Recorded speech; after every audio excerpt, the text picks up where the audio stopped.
Bungie is in your face with Marathon, yelling premium experience, while the genre is packed tighter than a subway at rush hour. The server slam landed and the full launch is March 2026. The entry ticket is $40. Not buy a skin money, not optional pack money. Actual pay first to get shot by strangers money. If your eyebrow didn't move, you might be the exact customer this is aimed at. Everyone else is doing the cartoon double take because in 2026, the extraction shooter aisle is basically a Costco sample table. Arc Raiders is out here courting you like it's prom night, and Bungie strolls in like, that'll be $40 champ. Despite what you've heard, I'm not an AI, mostly because an algorithm would have actually figured out how to pronounce half these words by now. Now I can already hear the defense squad revving up in the comments. Bro, it's Bungie, their gunplay slaps. Sure, Bungie can make a rifle feel like it has a college degree. That doesn't magically make a price tag stop being a price tag. And don't hit me with the price keeps hackers out bedtime story. I've seen cheaters pay monthly subscriptions for private aimbots like it's Netflix. $40 is not a moat, it's a speed bump painted gold. The funniest part is watching people cope in real time, like they're trying to convince themselves their wallet is a security system. There's a thread on Reddit where someone says, honestly, I'm hoping the price attack disincentivizes cheating. I respect the optimism, but that's like putting a no crime sticker on your car and acting shocked when it gets stolen. Bungie's official energy is even spicier. They're talking no second chances for cheaters, forever bans, no appeals. That's the kind of sentence that makes actual cheaters laugh so hard they almost forget to toggle wall hacks. Still, credit where it's due, saying permaban forever is at least a posture, and they're claiming dedicated servers and new security measures, including fog of war, to mess with cheat tools. Anti-cheat promises don't pay my rent, and they don't justify a gate fee in a market drowning in free options. A cheater's problem is getting caught, not paying. Meanwhile, you and I are the ones paying for the privilege of becoming target practice for a guy named Silo Tax Evasion, who hasn't seen daylight since 2024. Also, calling it a server slam is hilarious. That name sounds like your body slamming servers through a table like it's WWE. In reality, it's a public stress test that translates to, please break our game for free so we can sell it to you next week. That's not a slam, that's a polite mugging. And yes, I played enough betas to know the vibe. You log in, you select your runner, you load in. You hear footsteps, you die. You watch a kill cam that shows a man aiming at your future grandkids. You alt-tab to check if your mouse is haunted. Then you remember you paid for this experience like a theme park ticket, except the roller coaster is anxiety. Now Bungie is trying to soften it with the value pitch. Roadmap talk. Free gameplay updates, new maps, seasonal content, factions with contract trees. A raid like endgame called the Cryo Archive. It's a buffet menu, and it sounds great until you remember the host is charging you at the door before you even smell the food. And yes, they've got that non-expiring rewards passes angle too. That's the part where they act like they're doing you a favor by not setting a timer on the second thing you'll be asked to buy. It's the elegant double dip in gaming. Pay $40 to unlock the right to be marketed to. Here's a weird thing. People are already arguing about price anchoring like they're in a finance seminar. One Reddit post begs folks not to fall for any price anchoring. Imagine having to train your player base like a flock of stressed accountants. And the drama isn't just the price.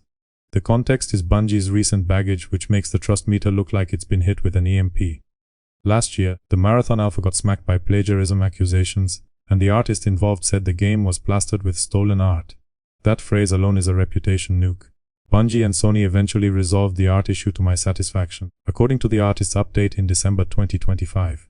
Good. That's the minimum outcome you want. Still, the fact it happened at all means Bungie is walking into 2026 with a cloud over their head, like a cartoon character who just angered the weather gods. So when Bungie shows up asking for money up front, the audience response is basically, brother, you are not in a trust fall era. That's not me being cruel. That's me remembering 2025 taught everyone the same lesson, never pre-order vibes. You can see it in the community mood swings. One Reddit thread says people want Marathon to fail, and Bungie can't do much about it. That's not a fringe take. It's a signal that the conversation has shifted from is it good to do they deserve the win, and that's always messier. Then the other side pops up with the counterpunch, $40 is fair, because free-to-play means monetization hell. That argument has teeth, and I won't lie. Halo Infinite Trauma did real damage, but free-to-play is monetized doesn't automatically mean paid game won't be monetized. It means you pay to enter the mall before you get hit with the perfume kiosk. Now let's talk about the perfect comedy detail in this whole thing, Rook. They added a runner shell called Rook, and the pitch is the drop-in broke fantasy. No gear, just scavenging. You're a digital hobo with a dream. Bungie took homelessness and made it a loadout option, then charged $40 for the admission to roleplay it. That is avant-garde capitalism. And I'm not hating the concept. Start with nothing runs can be electric. The irony is clean. It's like paying for a VP ticket to stand in the back. The bouncer stamps your hand, then throws your shoes away. Visually, Marathon is doing the neon thing. Some people love it. Some people say it looks like a highlighter factory exploded. I'm in the middle. The aesthetic pops, but a bright flashbang is still a flashbang, and my eyes are not a monetization plan. Also, Bungie's timing is savage. They're not launching into a quiet desert. They're launching into a crowded street fight. Arc Raiders has been eating oxygen in the extraction conversation, and every clip comparison becomes a cage match.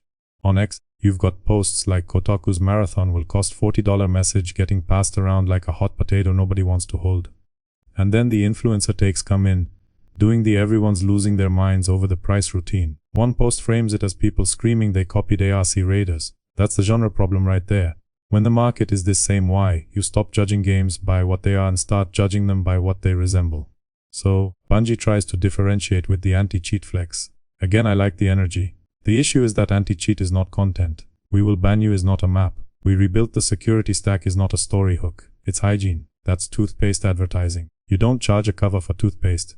Let me paint the emotional reality. You and your friend queue up. One of you is cracked. One of you is me, which is a liability. We drop in. We loot. We feel powerful for 12 seconds.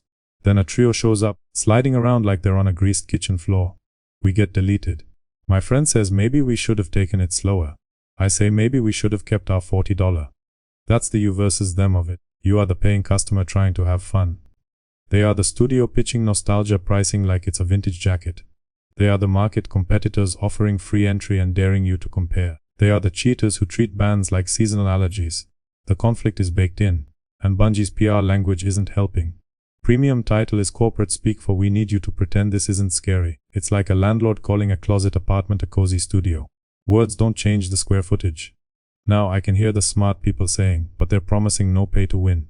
Good, keep it that way. But the community has seen that movie before too. You don't start pay to win. You explore options. You test bundles. You respond to demand. Suddenly a weapon charm comes with bonus convenience, and everyone's arguing semantics at 2 a.m. And the funniest part is Bungie knows how this looks. That's why they're dangling reassurance candy. Free gameplay updates, factions, seasonal events, Twitch drops, the whole parade. It's a confidence trick, just friendlier. Trust us, okay? Show me. Even the internal narrative around development has been messy. Reports and coverage around the 2025 delay referenced a tumultuous reception and plagiarized assets discovery. That stuff lingers. It doesn't matter if you fixed it. The memory sits there like a dent in a new car. One more thing before the comments start throwing keyboards. This $40 number didn't fall from the sky. It's been orbiting the game since 2024 leaks and sources familiar chatter, and Bungie still did the coy we won't say the price yet dance. That dance is suspicious, because when the price is good, studios tattoo it on your forehead. Players are doing the consumer math. How many hours until I feel stupid? That's the real currency. If Marathon gives you 100 sweaty hours, $40 becomes a shrug. If it gives you 10 hours and a migraine, you'll remember the transaction every time you see neon. The competition isn't politely waiting outside. Arc Raiders had a stress test that people in the Marathon subreddit are already comparing by turnout, with one post tossing out a 190k players number like it's a mic drop. Even if that number is forum gospel, the vibe is clear. Players measure hype in crowd size, not in trailers. Then there's the premium means healthier argument, I get it. The problem is premium can also mean we want a cushion. A paid entry plus cosmetics plus passes is not morality. It's 3 revenue streams wearing a trench coat. If Bungie's plan is we're paid because we're different, cool. Be different in the match, not in the checkout line. Give me an extraction twist that makes my hands shake for the right reasons. The lore is about high-stakes runs, yet the highest stakes run is your first one, sprinting past the refund window while whispering, please be good. That is the horror. Marathon isn't just asking you to extract loot, it's asking you to extract faith from a player base that's been farmed for years. Charging $40 in 2026 is not illegal. It's audacious, like wearing sunglasses indoors and insisting it's for performance. If Bungie nails the feel, the maps, the loop, and the endgame, they'll get away with it. If they stumble, the internet will eat them alive and call it a community service. Either way, the server slam isn't a stress test for servers. It's a stress test for trust. So go try the slam if you're curious, because curiosity is free. Just keep your wallet on a leash, because Bungie is walking up with a leash too. And only one of you should be holding it.